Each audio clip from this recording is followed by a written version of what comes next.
வணக்கம். நம்ம இன்னைக்கு நாலடியார்ல 29வது அதிகாரம் இன்மை. அதாவது இன்மைனா ஒன்றுமே இல்லாம இருக்குது, பொருள் இல்லாமல் இருப்பது முக்கியமாக. அந்த அதிகாரத்தை பார்க்க போறோம். இன்னொன்னு பார்த்தோம்னா, நம்மளுடைய பழைய இலக்கியங்கள் எதுலையுமே வறுமையை ரொம்ப கொண்டாடி எல்லாம் எதுவுமே பேசுனதே கிடையாது. வறுமை வந்து இழிவாக தான் பேசிக்கிறது. பொருள் செயல் வகை அப்படின்னு ஒரு அதிகாரமே இருக்கு திருக்குறள்ல. பொருளை நிச்சயமாக செல்வத்தை ஈட்ட வேண்டும், பொருளை சேர்க்க வேண்டும். ஏன்னா இந்த உலக வாழ்க்கையினுடைய இன்பங்களை தவிர அறம் செய்வதற்கும் பொருள் ரொம்ப முக்கியம் அப்படிங்கிறதுனால பொருளை சம்பாதிக்கணும், செல்வத்தை சம்பாதிக்கணும் அப்படிங்கிறது தமிழ் இலக்கியங்கள் ரொம்ப ஒரு பர்டிகுலராகவே இருந்திருக்கு. அதுல நீங்க வறுமையா இருங்க அப்படின்லாம் யாருமே சொல்லவே இல்லை. எல்லாருமே பொருள் நிறைய சேர்க்கணும் அப்படிங்கறதான் சொல்லிருக்கு. அதாவது அறவழியா பொருள் சேர்க்கணும். நிறைய செல்வம் இருக்கிறது அப்படிங்கறது ஒரு குறையானதாக பார்க்கல. ஏன்னா நம்ம பின்னாடி 70களுக்கு அப்புறமாலாம் நம்ம இந்திய சமூகத்துல பணக்காரர்கள்லாம் ரொம்ப மோசமானவங்க, ஏழைகள்லாம் ரொம்ப நல்லவங்க அப்படிங்கிற மாதிரியான ஒரு ஆங்கிரி யங் மேன் அப்படிங்கிற மாதிரியான இதெல்லாம் நிறைய வந்தது. கொள்கைகள்லாம் ஏழைகள்லாம் ரொம்ப நல்லவங்க, பணக்காரங்க கிட்ட ஒழுக்கம் இருக்காது அப்படிங்கிற மாதிரியான கான்செப்ட்ல பின்னாடி வந்தது. ஆனால் தமிழ் இலக்கியங்கள்ல பார்த்தோம்னா பொருள் செய்ய வேண்டும்ங்கிறது ரொம்ப ரொம்ப முக்கியமான ஒரு விஷயமா நீதி நூல்களுமே சொல்லுது. நீதி நூல்களுமே பொருள் செய்ய வேண்டும் அப்படிங்கிறத முக்கியமானதாக சொல்றாங்க. நம்ம ஏற்கனவே முன்னாடி பார்த்திருக்கோம். செல்வம் நிலையாமைனா கூட செல்வம் நிலையாம இருக்கும். ஆனா அது நிறைய அறம் செய்யுங்கன்னு சொல்றாங்களே ஒழிய செல்வத்தை சேர்க்கவே சேர்க்காதீங்கன்னு யாரும் சொல்லவே இல்லை. அதனால பொருள் செயல் வகை அப்படிங்கிற ஒரு அதிகாரமே இருக்கு திருக்குறள்ல. எப்படியெல்லாம் பொருளை ஈட்டி சேர்த்து பாதுகாத்து வச்சுக்க வேண்டும் ஒரு அதிகாரமே இருக்கு. இந்த நாலடியார்களுடைய 29வது அதிகாரம் இன்மை அப்படிங்கிறது சொல்றது. இன்மை அப்படின்னா வறுமை. வறுமைனா ஒன்றுமே இல்லாம இருக்கிறது. அது எவ்வளவு கொடுமையானது அப்படிங்கிறத இந்த அதிகாரம் பேசு. அதனுடைய 10 பாடல்களுமே வறியவர்களாக இருப்பவருடைய நிலைமை என்ன, இந்த உலகத்துல அவர்களுக்கு என்ன இடம், அப்புறம் அவர்கள் அதனால பெறக்கூடிய இழிவுகள்லாம் என்னென்ன, எப்படி மக்கள் எப்படி அவங்கள மதிப்பாங்களா மதிக்க மாட்டாங்க, சொந்தக்காரங்க இருப்பாங்க இருக்க மாட்டாங்க. சோ இதை பத்தி எல்லாம் பேசுறதுதான் இந்த அதிகாரம். இந்த விளக்க உரையினுடைய இவரும் என்ன சொல்றாங்க அப்படின்னா, இது அதேதான் சொல்லுது. முன்னாடி அறம் செய்யாததுனால இந்த ஜென்மத்துல வறுமையோட பிறக்கிறார்கள். ஒரு ஒரு இந்த ஜென்மத்துல ஒரு செல்வத்தோட இருக்கணும் அப்படின்னா கூட அதுக்கு முன் ஜென்மத்தினுடைய அறம் தேவை அப்படிங்கிறத நாலடியார் திரும்ப திரும்ப சொல்லுது அப்படிங்கறத நம்ம பார்த்தோம். இந்த விளக்குரைக்காரர்களும் அதையதான் சொல்றாங்க. பரிமையில் அழகர் இதுக்கு நல்குறவு அப்படின்னா, நல்குறவுன்னா வறுமை, நுகரப்படுவன இல்லாமை, ஒரு வாழ்க்கைக்கு தேவையான அத்தியாவசிய பொருட்கள் கூட இல்லாம போறது அப்படிங்கறது பரிமையில் அழகர் ஒரே வார்த்தையில சொல்றாரு. நுகரப்படுவன இல்லாமை அப்படிங்கிறது. மணக்குடவருடைய உரையில் அவர் என்ன சொல்றாருன்னா, பொருள் இல்லாதார்க்கு உளதாகும் குற்றம் கூறுதல். அவர்கள் எத்தகைய துன்பங்களை எல்லாம் அனுபவிப்பார்கள் அப்படிங்கிறத நல்குறவு அப்படிங்கிறதுல சொல்றாங்க. இங்க பசி, பிணி, இன்பங்களை அனுபவிப்பதற்கு தேவையான அந்த பொருட்கள் இல்லாமல் இருத்தல் அப்படிங்கிறது. இன்பம்னா இங்க உலகியல் நுகர்வு இன்பம் மட்டுமல்ல, அறம் செய்யணுங்கிறனா கூட அதுக்கு பொருள் வேணும் இல்லையா? அறம் செய்து பொருளை கொடுத்து அந்த இன்பத்தை வாங்கணும் அப்படின்னா கூட அதுக்கு பொருள் வேணும். அதனால அந்த நுகரம் அப்படிங்கிறதையும் நம்ம இங்க பொருளா எடுத்துக்கலாம். சரி, முதல் பாட்டு ரொம்ப அழகான பாட்டு. ஒரு அவங்க ரொம்ப ஒரு ஏழ்மையான, ஒரு ரொம்ப எளிமையான வாழ்க்கை வாழ்றவர்களாக, ஒண்ணுமே இல்லாதது மாதிரி காட்டிட்டா கூட அவங்க கிட்ட ஒரு 8ஓ 10ஓ பொருள் இருந்தது அப்படின்னா அவங்க பின்னாடி ஜனங்க போய் நிற்பாங்க. ஆனால் ஒன்றுமே இல்லாதவன் ஒரே குடியில பிறந்திருந்தாலும், ஒரே சொந்தம் என்று இருந்தாலும் அவனை யாரும் மதிக்க மாட்டாங்க. ஒரு சொந்தக்காரர்கள் என்று இருந்தாலும் கூட, சொந்தம் தான், எல்லாரும் சொந்தம் தான் அப்படின்னா கூட, ஒருவனிடம் பணமே இல்லை அப்படின்னா அவனிடம் யாரும் அவனை போய் சீந்த கூட மாட்டாங்க. அதனால இன்மை அப்படிங்கிறது ரொம்ப கொடுமையானது. அதனாலதான் பார்த்திருக்கோம், அவையினுடைய பாடல்ல வரும், கொடிது கொடிது இளமையில் வறுமை அப்படின்னு வரி வரும். இளமையில வறுமையோடு இருக்கிறது ரொம்ப கொடுமையானது. சோ ஒத்த குடி பிறந்தவர்களாக இருந்தாலும் கூட நீங்கள் வறுமையோடு இருந்தீர்கள் என்றால் உங்களிடம் யாரும் உங்களை நாடி வர மாட்டார்கள். அதே ஒருவர் பணம் வைத்திருக்கக்கூடிய ஒருவர் ஒரு சாதாரணமான ஒரு துணியை சுத்தி கொண்டிருந்தாலும் அவர்களோடு போய் நிற்பார்கள் அப்படிங்கிறது தான் இந்த பாட்டு சொல்றது. அத்திட்ட கூரை அறை சுற்றி வாழினும் பத்தெட்டு உடைமை பலருள்ளும் பாடைதும் ஒத்த குடிபிறந்த கண்ணும் ஒன்று இல்லாதார் செத்த பிணத்திற்கடை. ரொம்ப ரொம்ப ஸ்ட்ராங்கான வேர்ட்ஸோட திட்டுது. இல்லாதவர்களை ரொம்ப கடினமான வார்த்தைகளோட, கொடூரமான வார்த்தைகள். செத்த பிணத்திற்கடை அப்படின்னா, செத்த பிணம் அப்படின்னா அந்த, அதாவது யாருமே கிளைம் பண்ணாத ஒரு இது இருக்கும் இல்லையா, ஒரு அனாதை பிணமாக போகுது அப்படிங்கிறது. அப்படி அதை வந்து யாரும் அந்த பாடியை கிளைம் பண்ண போறது இல்லை. அதுக்கு ஒரு மரியாதையான ஒரு கடைசி நிகழ்வுகளை செய்ய போறது கிடையாது. எதுவுமே செய்யாமல் அப்படி கைவிடப்பட்ட ஒரு ஒரு ஒரு சடலத்தினுடைய நிலைமை எப்படி இருக்குமோ அது போலதான் பொருள் இல்லாதவர்களுடைய நிலைமையும். அவர்களை யாரும் சீண்டவே மாட்டாங்க அப்படிங்கறது ரொம்ப ஒரு கடினமான வார்த்தைகளை இந்த பாட்டு சொல்லுது. அத்திட்ட கூரை, அத்திட்ட அப்படின்னா துவர் ஊட்டிய புடவை. காவி நிறம் ஏறி இருக்கு அப்படியே. அதாவது தோச்சு தோச்சு தோச்சு ஒரே புடவையே திருப்பி திருப்பி தோச்சு தோச்சு கட்டினா அது ஒரு மாதிரியான பழுப்பு நிறம் ஏறிடும் இல்லையா. அல்லது எந்த கலருமே போடாம ஒரு சாய புடவையை நெஞ்சிட்டு அதுல வந்து காவி நிறம் ஊட்டுவாங்க, அப்படியும் இருக்கலாம். ஆனால் அதை விட இந்த பொருள் சரியா இருக்கும். அத்திட்ட கூரை அப்படின்னா, கூரைனா புடவை அல்லது துணி, இடுப்புல சுத்திக்கிற துணி. அத்திட்ட, அத்திட்டன்னா அதுக்கு இன்னொரு பொருள்னா கிழிஞ்சு கிழிஞ்சு பல தடவை தச்சது, பல தடவை தையல் போட்டிருக்கு, அதுல கிழிஞ்சு கிழிஞ்சு போய் அந்த பல தடவை தையல் போட்டிருக்கு. அப்படிப்பட்ட ஒரு புடவையை இடுப்புல சுற்றி கொண்டிருந்தாலும் கூட, அரை சுற்றி வாழணும், அரைனா இடுப்பு, இடுப்புல சுற்றி வாழ்ந்தாலும் கூட பத்தெட்டு உடைமை.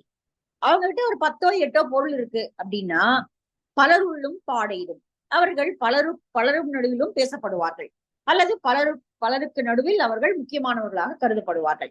அவர்கள் சிறப்பாக வைத்து எண்ணப்படுவார்கள். அதே சமயம் ஒத்த குடி பிறந்தவர்களாக இருந்தாலும், ஒரே சொந்தக்காரங்க தான் எனக்கு கொடுத்து உதவலாமே இல்ல, ஒரே குடியில பிறந்து ஆனால் மிகுந்த வறுமை உடையவர்களாக ஒருவர் இருந்தார்கள் என்றால் அவர்கள் செத்த பிணத்திற்கடை. அவர்கள் சீந்துவார் இல்லாமல் அனாதையாக போடப்பட்ட ஒரு சடலத்திற்கு சமமானவர்களான மதிப்பு தான் அவங்களுக்கு இருக்கும். அதை யாரும் மதிக்க போறது இல்லை. அதை யாரும் எல்லாரும் திருப்பிட்டு தான் போறாங்க. அது போல இங்கே அவர்கள் மதிக்கப்படாமல் இகழ்வாக ஒதுக்கி வைக்கப்படுவார்கள். ஏழ்மை என்பது, ஒருவனுடைய ஏழ்மை என்பது அவனுடைய எல்லா விதமான விஷயங்களையும் பாதிக்கக்கூடியதா இருக்கும். அவனுடைய தன்னம்பிக்கையை பாதிக்கும், அவனுடைய ஒரு சமூகத்துல அவனுடைய நிலைமையை அது பாதிக்கும். இப்படி அதனால இன்மை என்பது மிக மிக கொடுமையான ஒன்று. அது வந்து யாருக்கும் இருக்கக்கூடாது அப்படிங்கிறத இந்த பாட்டு சொல்லுது. அத்திட்ட கூரை அரை சுற்றி வாழினும் பத்தெட்டு உடைமை பலருள்ளும் பாடையிடும் ஒத்த குடி பிறந்த கண்ணும் ஒன்று இல்லாதார் செத்த பிணத்திற்கடை. நல்லாவே புரியுது இல்லையா.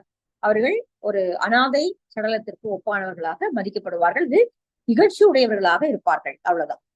இல்லைன்னா நல்லா காசு இருக்கிறவனுடைய சடலமா இருந்தா அதற்கு நல்ல அலங்காரம் செய்து அதுக்கு கொடுக்கக்கூடிய மரியாதையே வேற. அப்போ அவன் வந்து அப்படி கையில பணம் இருக்கிறவன் அல்லது பல பொருள்களை உடையவன் இறந்து போனான் என்றாலும் கூட அதுக்கு மதிப்பு தான். ஆனா ஒன்றுமே இல்லாதவன் வந்து வாழ்ந்தாலும் வாழும் போதும் இதுதான் அவனுடைய நிலைமை அப்படிங்கறதுதான் இந்த பாட்டு சொல்லக்கூடிய ஒரு பொருளா இருக்கிறது. சரி, அதேதான் இதுல வந்து நம்ம திருக்குறள் இதை படிச்சிருக்கோம். 247வது குறள் வந்து அருளில்லார்க்கு அவ்வுலகம் இல்லை அப்படின்னு ஒரு குறள் வரும். அருளில்லார்க்கு அவ்வுலகம் இல்லை. இந்த உலகத்துல நீங்க அருளோடு வாழவில்லை என்றால், அருள் நோக்கம் உடையவர்களாக இரக்கமுடையவர்களாக வாழவில்லை என்றால் உங்களுக்கு அந்த உலகத்துல இடம் கிடையாது, மேல் உலகத்துல இடம் கிடையாது. பொருளில்லார்க்கு இவ்வுலகம் இல்லையாங்கு. ஆனால் அதே சமயம் உங்களிடம் பொருள் இல்லை என்றால் இந்த உலகமும் உங்களை ஏற்றுக்கொள்ளாது. உங்களுக்கு அருள் இல்லை என்றால் அங்க இடம் கிடைக்காது மறுமையில, பொருள் இல்லை என்றால் இந்த உலகம் உங்களை ஏற்றுக்கொள்ளாது. நீங்கள் வாழக்கூடிய இன்மை உலகம் உங்களுக்கு இடம் தராது அப்படிங்கிறது குறள் சொல்லக்கூடியது. இதே போல இன்னொரு குறளும் இருக்கு, ரொம்ப சிறப்பானது. இல்லாரை எல்லாரும் எள்ளுவர், செல்வரை எல்லாரும் செய்வர் சிறப்பு. ரொம்ப அழகான குறள் இல்ல, ரொம்ப சிம்பிள். 752. இல்லாரை எல்லாரும் எள்ளுவர். எள்ளுதல் என்றால் நகைத்தல், எள்ளி நகையாடுதல், நிகழ்ச்சியாக பார்த்தல். இல்லாரை எல்லாரும் எள்ளுவர். யாரு போற வரவன்லாம் திட்டித்தான் போவோம். ஒண்ணுமே இல்லாத ஒண்ணுக்கு எந்த பெருமையும் கிடையாது. செல்வரை எல்லாரும் செய்வர் சிறப்பு. செல்வருக்கு எல்லா இடங்களிலும் சிறப்பு வந்து கிடைக்கும். அதனால பொருள் என்பது முக்கியமான ஒன்று அப்படிங்கறத வந்து அந்த பாடல் சொல்லுது. சரி, அடுத்த பாட்டு ரொம்ப இன்ட்ரெஸ்டிங்கான பாட்டு. 3 பொருள்களை சொல்றாரு. அந்த 3 பொருள்களும் ஒன்றை வென்று நொய்மையானது, ரொம்ப லேசானது. ஆனால் ஒரு இறந்து நிற்பவன் இருக்கிறான் இல்லையா, கை நீட்டி யாசகம் பெறுபவன், அவன் இந்த 3 பொருள்களை காட்டிலும் இன்னும் நுண்ணியவன். அது என்ன அப்படிங்கிறத இந்த பாட்டு சொல்றது. நீரினும் நுண்ணிது நெய்யென்பர், நெய்யினும் ஆறும் அறிவர் புகை நுட்பம், தேரின் இறப்பிடும்பை ஆளன் புகுமே புகையும் முகற்கரிய பூழை நுழைந்து. பூழை அப்படின்னா புலை, அதாவது ஒரு வாசல் அல்லது ஒரு ஓட்டையாக இருக்கக்கூடிய உள்ளே போகக்கூடிய ஒரு வழி, அது பூழை. புகற்கரிய பூழை. யாரு புகற்கரிய பூழைனா நீர், நெய், புகை, இந்த மூணு ஒன்னை விட ஒண்ணு நொய்மையானது. இந்த மூணுமே புக முடியாத ஒரு இதுக்குள்ள வாயிலுக்குள்ள இவன் புகுந்து வருவான் என்றால் கை நீட்டி அவன் யாசகம் கேட்கிறான். அவன் திறக்காத கதவு அல்லது யாரும் புக முடியாத கதவு இருந்தாலும் கூட அங்கேயும் போய் நின்று யாசகம் கேட்க ஆரம்பிச்சிருவான். அதனால இறப்பவனுடைய தன்மை இத்தகையது. அவன் ஏன்னா வேற வழி இல்லை, எதையாவது போய் எதையாவது கேட்டு வாங்கி சாப்பிட்டுதான் ஆச்சு ஆகணும். பொருளை இறந்துதான் பெற வேண்டும் அப்படின்னும் பொழுது அவன் இங்க போனா கிடைக்கும், அங்க போனா கிடைக்காது அப்படிங்கிற எந்த பேதமும் இல்லை. எங்க வேணாலும் நுழைய முடியும், ஆனால் எங்க வேணாலும் நுழைஞ்சு அவனால் யாசகம் கேட்க முடியும். அதுக்கு இந்த பாட்டு இந்த உதாரணங்களை சொல்லுது. நீரினும் நுண்ணிது நெய் என்பர், நீரை காட்டிலும் நுட்பமானது நெய் அப்படின்னு சொல்றார். ஆனா அடர்த்தி நெய் காட்டுறது அதிகம்னு நமக்கு தெரியும். ஆனா இங்க நீரை காட்டிலும் நெய் கொஞ்சம் நுட்பமானது அப்படிங்கிறார். ஆனால் அதை விட நுட்பமானது இருக்கிறது. எது என்றால் புகை. புகை இன்னும் சின்ன ஓட்ட வழியா கூட அப்படி கசிஞ்சு வெளியில போயிடும். நெய்யினும் ஆறும் அறிவர் புகை நுட்பம். நீரை காட்டிலும் நுட்பமானது நெய், நெய்யை காட்டிலும் நுட்பமானது புகை. தேரின். ஆனா இந்த மூன்றையும் ஆராய்ந்து பார்த்தால் இறப்பிடும்பையாளன், இடும்பையாளன், இடும்பைன துன்பம், இறப்புன பசியின் காரணமாக கொடுமையை அனுபவிக்கக்கூடிய ஒருவன், பசி என்னும் கொடுமையை அனுபவிக்கக்கூடிய ஒருவன் இந்த கதவு திறக்கும் இந்த கதவு திறக்காது என்ற வேறுபாடு எல்லாம் அவனால பார்க்க முடியாது. ஏன்னா அவனுக்கு அந்த பசி கொடுமை, அதை எப்படியாவது அவன் நிவர்த்தி செய்து கொள்ள வேண்டும். அதனால புகுமே, புகையும் புகற்கரிய பூழை நுழைந்து, புகை கூட புக முடியாத காவல் மிகுந்த அந்த இடங்களில் கூட இவன் சென்று இறந்து தன்னுடைய கையை நீட்டிக் கொண்டு நிற்பான். சோ அந்த அளவிற்கு இறப்பிடும்பை என்று இறப்பை இடும்பையாக கொண்டவனுடைய தன்மை என்பது இத்தகையது. எங்க வேணாலும் போய் நின்று யாசகம் கேட்க முடியும் அவங்களால. அவங்களுக்கு அந்த யாசகம் கேட்கறதே ரொம்ப துன்பமான ஒரு விஷயம். நம்ம ஏற்கனவே ஒரு குறள் பார்த்தோம், இறந்தும் உயிர் வாழ்தல் வேண்டி பறந்து கெடுக உலகு ஏற்றியான் அப்படிங்கிற ஒரு பாட்டு. எல்லாரும் பிச்சை எடுத்துதான் சாப்பிடணும் அப்படிங்கிற நிலைமையை உண்டு பண்ணியிருந்தா, கடவுள் தான் அதை உண்டு பண்ணியிருந்தான் அப்படின்னா அந்த கடவுள் கெட்டேதான் போகட்டுமே என்ன இப்போ அப்படிங்கிற மாதிரி ஒரு பாட்டு இருந்தது. இங்க இறப்பிடும்பையாளன் யாருமே புக முடியாத இடங்கள்ல கூட போய் சென்று நின்று அவன் அந்த யாசகம் கேட்பான். அந்த அளவுக்கு அவனுடைய வறுமை கொடுமை என்பது அவனை உந்தி தள்ளும். அதாவது இவங்க கொடுப்பாங்க இவங்க கொடுக்க மாட்டாங்க அப்படின்லாம் பாக்குறது இல்ல. கொடுக்கறவங்க கிட்ட போய் கேட்டா அது அவன் இவனை அவமானப்படுத்தாமல் கொடுத்து அனுப்புவான். ஆனால் எல்லாரும் அப்படி கொடுக்கறது இல்ல. அப்ப இந்த கதவுகளை தட்டலாம், இந்த கதவுகளை தட்ட வேண்டாம் அப்படிங்கிற பேதம் எல்லாம் அவனால பார்க்க முடியாது. ஏன்னா பசி என்கிற கொடுமை அவனை அப்படி வாட்டி வதைக்குது. அதனால இன்மை என்பது பெரிய கொடுமை, மனிதர்களுக்கு இருக்கக்கூடாத ஒன்று அப்படிங்கிறதுதான் தன்னுடைய மானத்தை கருதி அவர் இங்க போலாம் அங்க போலாங்கிற சாய்ஸ் எல்லாம் அவனுக்கு கிடையாது.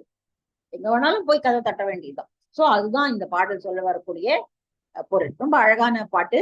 நீரினும் நுண்ணிது நெய் என்பர், நெய்யினும் ஆறும் அறிவர் புகை நுட்பம், தேரின் இறப்பிடும்பையாளன் புகுமே, புகையும் புகற்கரிய பூழை நுழைந்து. இல்லையா? நல்லா புரியுது இந்த பாட்டு. சரி, இதுக்கு ஏதாவது உதாரண பாடல் கொடுத்திருக்காங்களான்னு பாக்கலாம். நீரினும் நுண்ணிது நெய் அப்படிங்கிற ஒரே ஒரு வார்த்தை தான் கொடுத்திருக்காங்க, அது இதுல வருது. தன்னென் நுண் எழுது அப்படின்னு அலைப்படுக்கடாமல வர ஒரு வார்த்தையை கொடுத்திருக்காரு. அது நெய்க்கு உதாரணமா, இந்த பாடலுக்கு உதாரணமா எதுவும் இல்லை. சரி, காசு இருந்தாதான் 10 பேர் வருவாங்க, இல்லைன்னா யார் வர போறாங்க? ஒருவனை நாடி ஒரு 10 பேர் வருகிறார்கள் என்றால் அங்க அவனிடம் பணம் இருக்க வேண்டும், அவன்கிட்ட செல்வம் இருக்கணும். அப்படி இருந்தாதான் எல்லாரும் வருவாங்க. இப்ப மலை மேல பூக்கள் பூத்தாதான் வண்டுகள் அங்க போகும், பொறி வண்டுகள் போகும். பூக்கள் பூக்காத காலத்துல ஏன் வண்டுகள் போக போகுது? ஒன்னும் அதுக்கு தேவையே இல்லை, வேலையும் இல்லை, போகாது, அதுக்கு பலன் இல்லை, அதனால போகாது. அதனால பணம் இருந்தால் மட்டும்தான் வருவார்கள், இல்லாதவர்களை நாடி எந்த சுற்றத்தவர்களும் வரமாட்டார்கள். அதுதான் இந்த பாடல் சொல்லக்கூடிய ஒன்று. கல்லோங்கு உயர்வரை மேல் காந்தல் மலராக்கால் செல்லாவாம் செம்பொறி வண்டினம், கொல்லை கலால் கிளிகடியும் கானக நாட இலார்க்கு இல்லை தமர். தமர்னா சொந்தக்காரங்க, இலார்க்கு இல்லை தமர். பொருள் இல்லாதவர்களுக்கு, செல்வம் இல்லாதவர்களுக்கு சுற்றத்தவர் என்று யாரும் கிடையாது. சுற்றத்தவர் என்ன புண்ணியம்? ஒண்ணும் கிடையாது. ஏன்னா அவங்களும் கொடுக்க போறது இல்ல, இவங்கிட்ட இருந்து வாங்கிட்டு போறதுக்கும் அவங்களுக்கு ஒண்ணும் இல்லை. அதனால அவங்களுக்கு யாரும் கிடையாது. அதுதான் இந்த பாட்டு சொல்லுது. கல்லோங்கு உயர்வரை மேல் காந்தல் மலராக்கால். கல்லோங்கு உயர்வரை மேல், கற்களால் அடுக்கப்பட்ட பாறைகள் சூழ்ந்திருக்கக்கூடிய உயர்ந்த மலைப்பகுதியின் மேல் காந்தல் மலர்கள் மலரவில்லை என்றால் செல்லாவாம் செம்பொறி வண்டினம், புள்ளிகளை உடைய சிவந்த புள்ளிகளை உடைய வண்டுகள் அந்த மலை மேல போகாது. ஏனென்றால் அங்கு காந்தல்கள் மலரவில்லை. காந்தல் மலர்ந்தாதான் தேன் எடுக்க முடியும். இல்லைன்னா ஒண்ணும் கிடையாது. அந்த பாறையில போய் முட்டி மோதுமான்னு அது ஒண்ணும் இல்லை. செல்லாவாம் செம்பொறி வண்டினம், செம்பொறிகளை உடைய வண்டுகள் அந்த மலை மேல் போகாது. அதே போல் கொல்லை கலால் கிளிகடியும் கானக நாட, கிளிகளை கல்லால் ஒப்பி கடியக்கூடிய காட்டுப்பகுதியைச் சேர்ந்தவனே, இலார்க்கு இல்லை தமர், பொருள் இல்லாதவர்களுக்கு தமர் என்று யாரும் கிடையாது. அவர்களுக்கு சுற்றத்தவர் என்று யாரும் அவர்களை அவன் எனக்கு சொந்தம்தான், அவர் எனக்கு சொந்தம், அவர் எனக்கு இந்த முறை வேணும் அந்த முறை வேணும் அப்படின்னு சொல்லிக்க கூட மாட்டாங்க.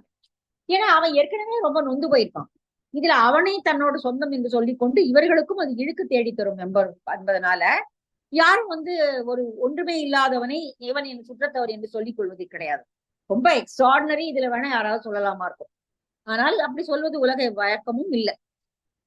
இது எது போல என்றால், மலை மேல் காந்தல் மலர்ந்தாதான் வண்டு வரும். அது போல செல்வம் இருந்தால்தான் சுற்றத்தவர்கள் என்று ஒரு 4 பேர் வருவார்கள். இல்லை என்றால் யாரும் எட்டி விட பார்க்க மாட்டாங்க. அவ்வளவுதான். இலார்க்கு இல்லை தமர்.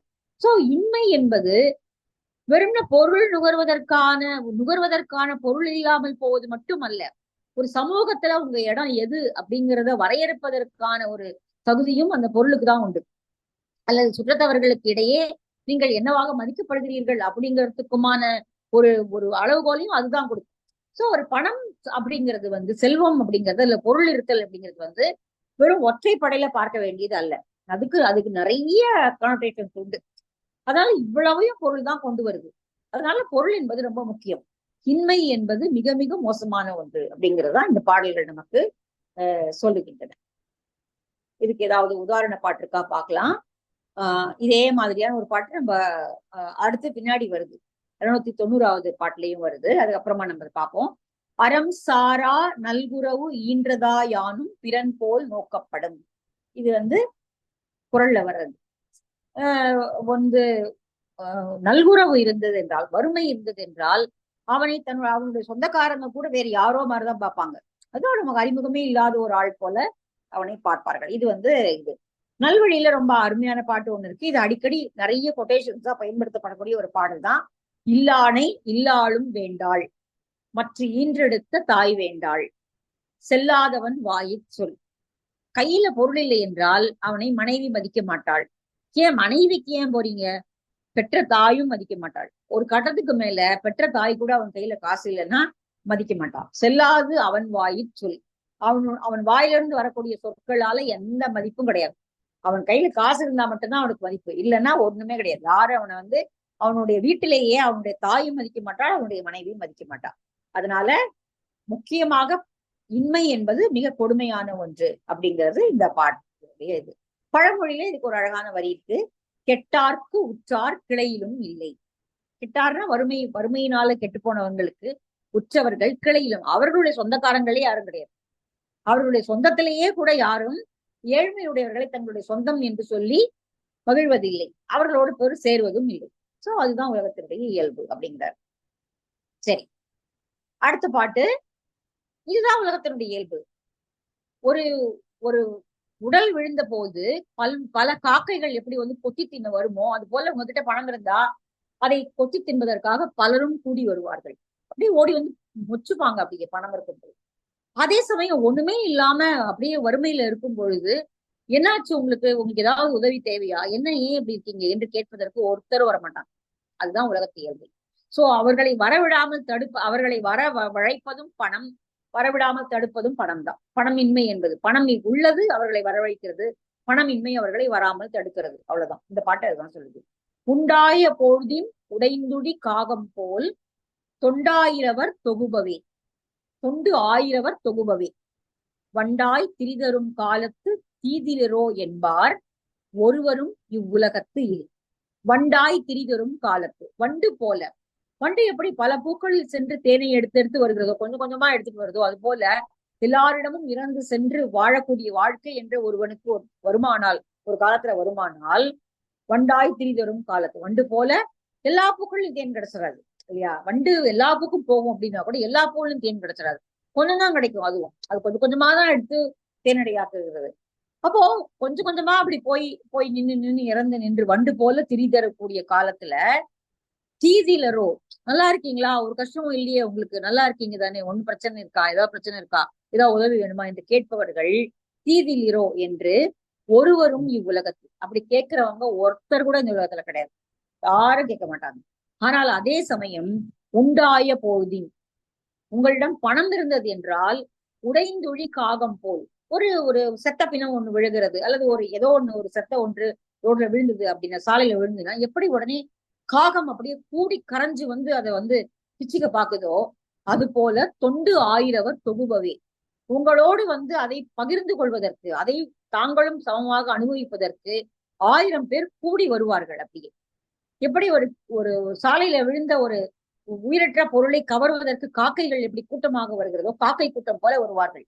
ஆனால் அதே சமயம் நீங்கள் ஓர் பல்வேறு இடங்களுக்கு சென்று இறந்து நின்று யாசிக்கக்கூடிய நிலைமை வரும்போது உங்களை யாராவது ஒருவராவது, உங்களுடைய கிளையில இருக்கக்கூடிய யாராவது ஒருவராவது உங்களுக்கு கஷ்டமாமே, நீங்க இப்படி இருக்கீங்களாமே என்று சொல்லி கேட்டு ஒரு ஆறுதல் வார்த்தை கேட்பதற்கு ஒருவரும் வரமாட்டார்கள். அதுதான் இன்மையினுடைய இயல்பு.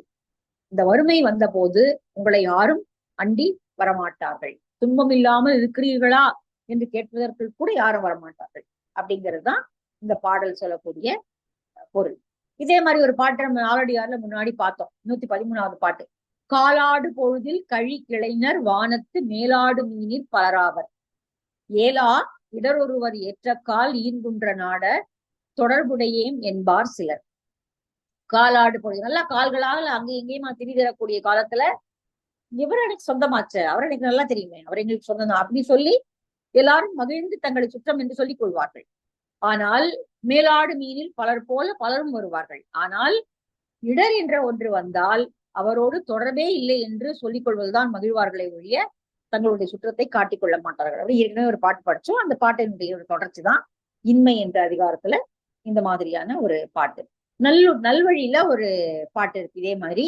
கல்லானே ஆனாலும் கைப்பொருள் ஒன்று உண்டாயின் எல்லாரும் சென்றங்கு எதிர்கொள்வர். அப்படியே நேரா போய் எதிர்க்கு போய் வாங்க வாங்க என்று அப்படியே உபசரித்து கூட்டிட்டு போவாங்க. அவன் கல்லாதவனா கற்றவனா அப்படிங்கறதெல்லாம் ஒண்ணும் கிடையாது. அந்த பிரச்சனை எல்லாம் இங்க ஒண்ணுமே இல்லை. அவன்கிட்ட பணம் இருக்கு, அவ்வளவுதான். கல்லானே ஆனாலும் கைப்பொருள் ஒன்று உண்டாயின், அவன் கையில கைப்பொருள் இருக்கிறது, அவனிடம் செல்வம் இருக்கிறது, எல்லாரும் சென்று எதிர்கொள்வர். அதுதான் உலகத்தினுடைய இயல்பு. சோ இன்மை என்பது இப்படி பிறரால் மதிக்கப்படாத ஒரு தன்மையை உண்டாகும் அப்படிங்கிறது. சரி, வேற என்னெல்லாம் இல்லாம போகும்? இன்மை என்ற ஒன்று வந்து விட்டதென்றால், வறுமை என்ற ஒன்று வந்து விட்டதென்றால் வேறு என்னெல்லாம் இல்லாம போகும் அப்படிங்கிறது அடுத்த பாட்டு.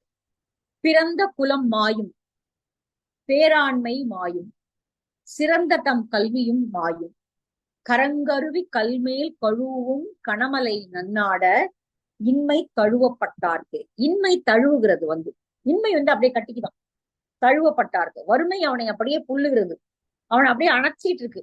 அப்படின்னா கை கோத்துட்டு கூட பக்கத்துல நிக்கல, அப்பவாது ஒரு டிஸ்டன்ஸ் இருக்கு.